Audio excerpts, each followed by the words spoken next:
Hey guys, so on these Gen 2 models, this one in particular being a 2013 500 V-twin DPS model, but the Gen 2 models, they have this bracket right here for the shift linkage, and it's cheap plastic. You can see this one's broke, and that's a common flaw in the design. So a lot of people are switching them out, going to aluminum, and that's what we're going to be doing today here. You can see here's the new one that I have to replace it. You just take out the old bolts, disconnect the spring and the shift linkage at the bottom here, take the old bracket off, put the new one in its place, followed by the by the bolts, get it all on the new bracket here, get the spring reattached and such, and should all go back together nice and smooth. Now, if you guys doubt your own ability, I know some people are new to the game and you're a little scarce trying to get into it. Something you can do if you don't think you're going to remember where to put certain things, take yourself a lot of pictures, different angles, whether it be over here from the left, from the right, maybe down low, from the backside back there, or even take yourself a short video. Technology's come so far that we can do this stuff with our cell phones now with no problem. So you can get all these pictures, or like I said, a small video or something to refer back to. So if you tear this down and you get ready to put the new part on and you find yourself scratching your head, man, I can't remember where that went. It's always good to have a some type of photo image or video playback, something to refer to. You know, YouTube's been everybody's friend for the longest time now. Everybody trying to show everybody different ways of getting jobs done, and that really does help. So just some food for thought for the day. I'm gonna go ahead and start backing these out. I'll show you guys what we get when we get it out.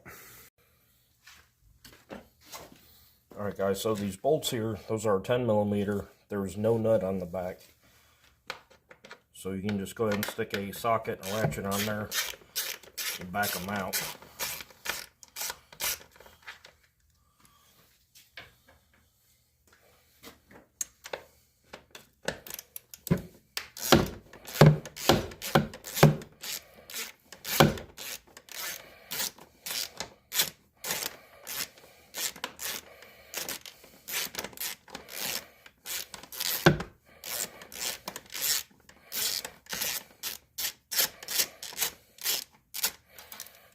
You might want to consider a swivel or a wobble with a short socket there, short well, as opposed to the deep well. Give you a little bit of clearance behind this arm, getting to that particular nut.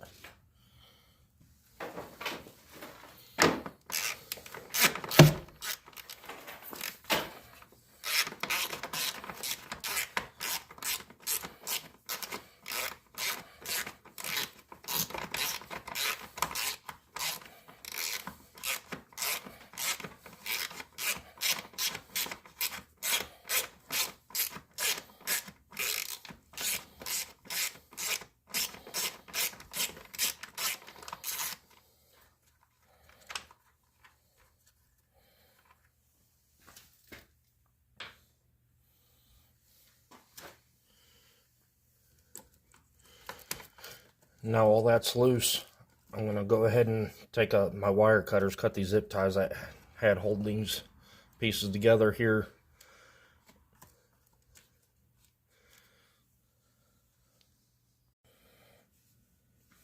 Alright guys, so I got the zip ties out of here. I'm going to pull this top piece out. Spring was connected back here on this loop, and we'll make sure that it gets there on the new piece. And on the bottom where it broke off, there's a nut on the back side. Looks like about a 12mm, and we're just going to use a wrench to go ahead and back that nut off.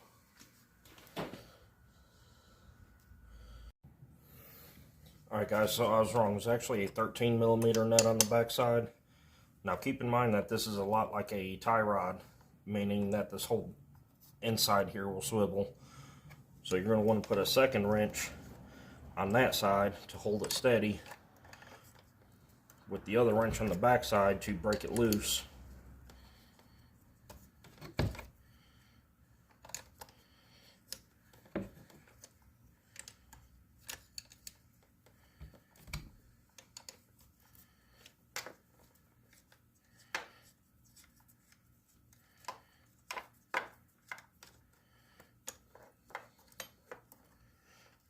And there it is, what's left of that particular bracket.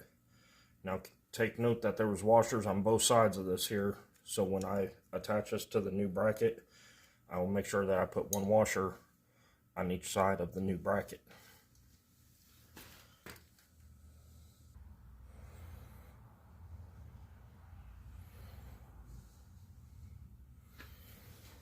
Alright guys, so I got the new bracket here, and like I said, I'm going to go ahead and put one washer on the inside there. Go ahead and feed this through the bracket, and if you look, it's the lowest hole there in the bracket closest to this little divot here, not the little screw hole back there. I'm going to go with the slightly larger one here at the bottom.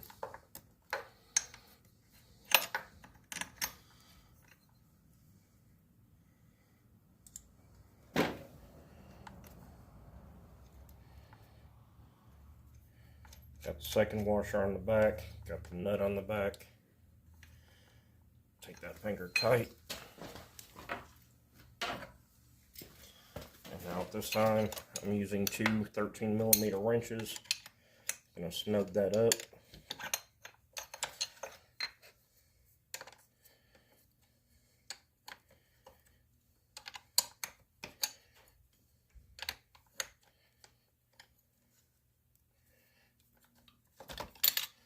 There we go.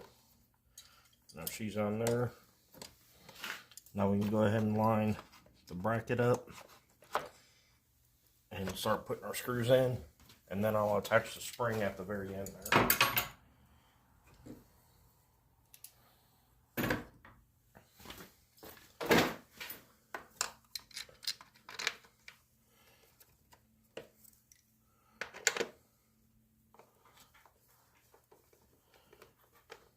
That one started.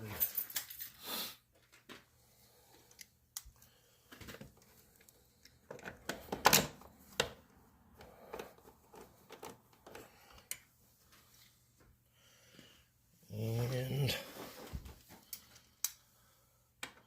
number 3.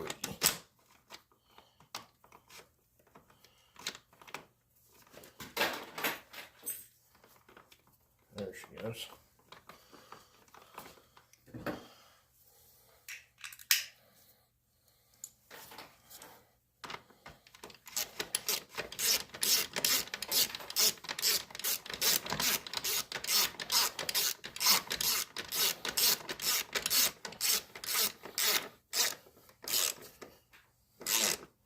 Now you don't want to over tighten these guys, but you do want to make sure they're snug, so be careful so you don't over tighten them and break something again, or strip your threads out.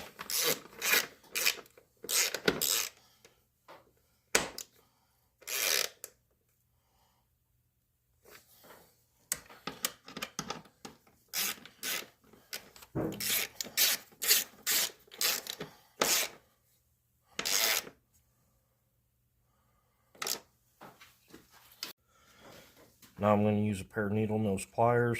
I'm going to grab a hold of the spring down here. I'm going to stretch it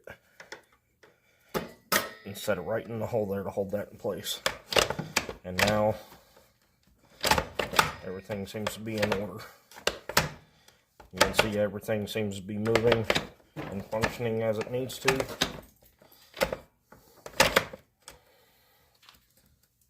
Later on, after I get the rest of the bike adjusted and on the ground, then I'll take the time to adjust the linkage if I need to. Looks like I'll need to adjust it a little bit, get it all the way up. Oh, there it goes. There's low, high, neutral, reverse, and park. So yeah, that little bracket makes all the difference in the world, guys. Just look at that metal bracket there. And this is the old one that came off, made of plastic. And if you guys are familiar with CanAm, you're most likely familiar with the CanAm rock, as they call it, constantly rocking your bike back and forth while trying to fight your shifter to get it to move into gear and set in place. You get to doing that, applying that much torque, which I know it don't sound like much, but when you're dealing with a little piece of plastic like this, obviously it is too much torque because these things fail on a regular basis. That's why there's aftermarket companies making these metal brackets quite regularly. You can find these all over eBay or all over the internet for that matter. I believe even CanAm partsguide.com has those as well, just because this is a common failure.